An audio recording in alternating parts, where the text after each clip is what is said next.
Assalamualaikum warahmatullahi wabarakatuh. Selamat pagi. Waalaikumsalam warahmatullahi Kami wabarakatuh. dari kelompok 2 dengan anggota kelompok seperti pada di layar akan menjelaskan terkait proses intelijen bisnis dan tantangan menghadapi era digitalisasi dengan studi kasus PT Surya Plus Inti Tama, di mana kami akan membahas mulai dari latar belakang sampai dengan kesimpulan dan juga rekomendasi.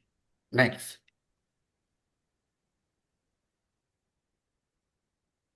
Next.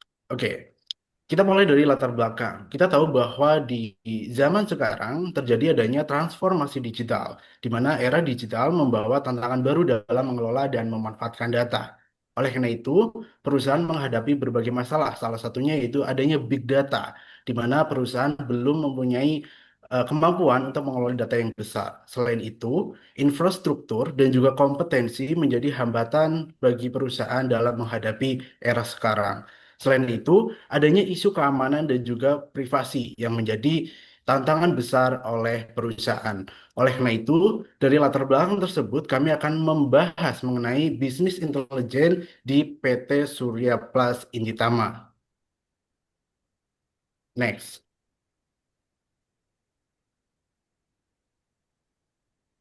Ya, identifikasi masalah dalam pembahasan kali ini ada enam. Yang pertama yaitu tantangan teknis dan infrastruktur sistem intelijen bisnis.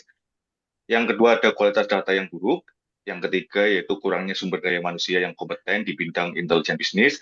Selanjutnya nomor empat adanya hambatan organisasi dan budaya perusahaan.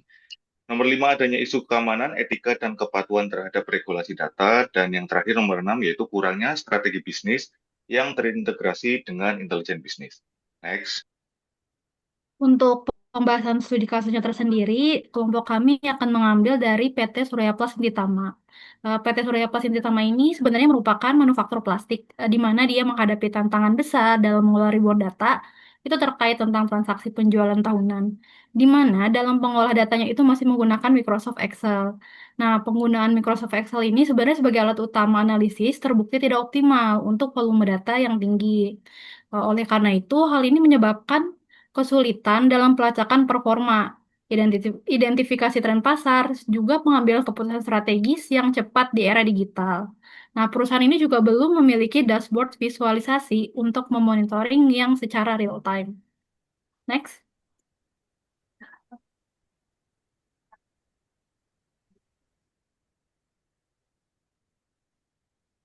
Eh, untuk permasalahan yang dihadapi ada 4 permasalahan.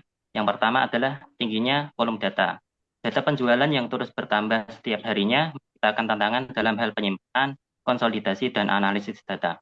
Yang kedua adalah alat analisis yang tidak optimal. Penggunaan Microsoft Excel sebagai alat utama untuk menganalisis data terbukti tidak cukup kuat untuk mengelola big data.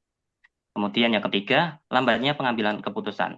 Tanpa adanya sistem bisnis intelijen, proses pelaporan memakan waktu yang lama karena harus dilakukan secara manual. Dan yang keempat, permasalahannya adalah tidak adanya dashboard visualisasi. Dashboard adalah fitur utama dalam sistem bisnis intelijen yang memungkinkan pengguna melihat gambaran performa secara real time melalui grafik dan indikator visual. Next. Dari hal tersebut, cara mengatasi permasalahan yang ada ialah yang pertama, justification, yaitu menentukan kebutuhan bisnis, mengidentifikasikan sumber data, menetapkan objek bisnis intelijen, dan mengajukan solusi. Yang kedua, planning atau perencanaan, yaitu mengevaluasi infrastruktur teknologi informasi, menyusun tim, jadwal, anggaran, dan menentukan alat, yaitu bisa menggunakan Power BI, Excel, atau PostgreSQL. Dan yang ketiga ialah business analysis, yaitu menganalisis proses bisnis, kebutuhan informasi, kualitas data, dan menentukan data untuk proses ETL. Next.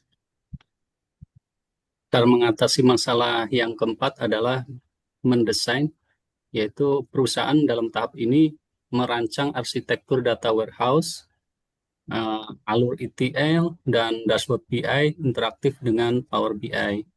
Nah, yang kelima, construction. Pada tahap ini perusahaan membangun data warehouse, pipeline ETL, dan dashboard BI serta melakukan pilot project dan uji coba. Uh, Cara mengatasi masalah yang keenam yaitu membuat pelaporan. Dalam tahap ini, perusahaan mendokumentasikan seluruh proses implementasi, evaluasi, kesimpulan, dan rekomendasi pengembangan. Next. Yang selanjutnya, faktor internal yang mempengaruhi BI. Yang pertama, kualitas dan ketersediaan data.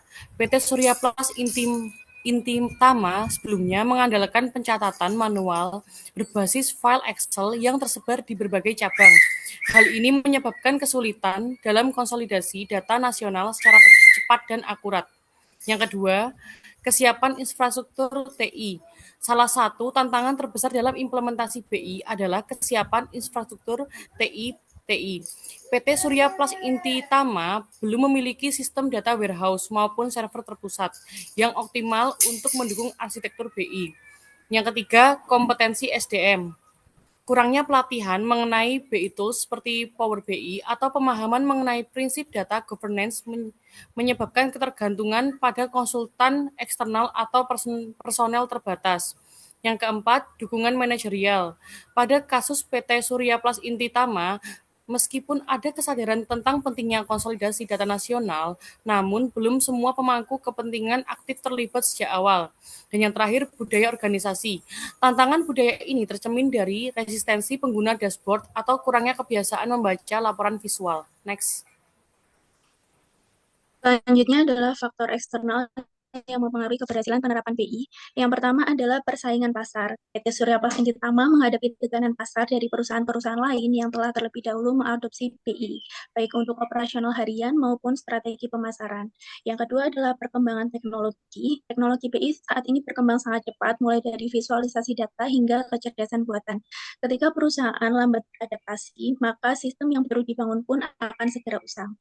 Yang ketiga, perubahan perilaku konsumen. Tanpa sistem BI yang mumpuni, PT Surya Plus Intama akan kesulitan memantau tren penjualan, permintaan musiman, atau pergeseran preferensi produk di pasaran. Yang terakhir adalah regulasi dan keamanan data. Dengan meningkatnya kesadaran publik terhadap perlindungan data pribadi, perusahaan harus menjaga agar data pelanggan tidak bocor atau disalahgunakan, yaitu dengan menerapkan regulasi seperti Undang-Undang Perlindungan Data Pribadi.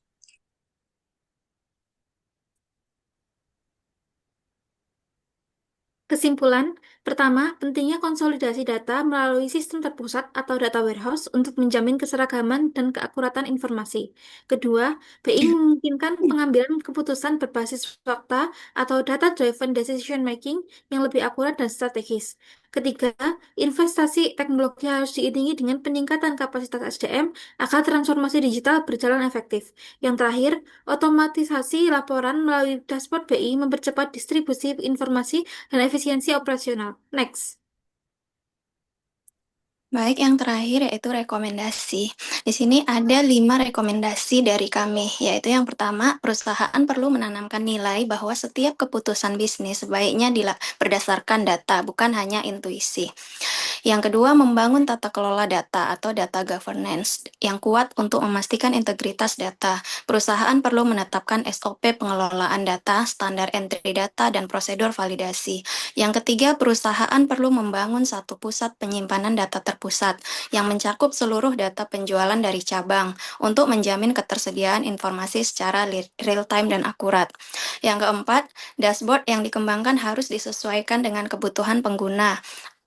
Yang kelima, PT Surya Plus Intama perlu menyelenggarakan pelatihan rutin dan pembinaan teknis terkait BI Tools dan pemanfaatan analitik.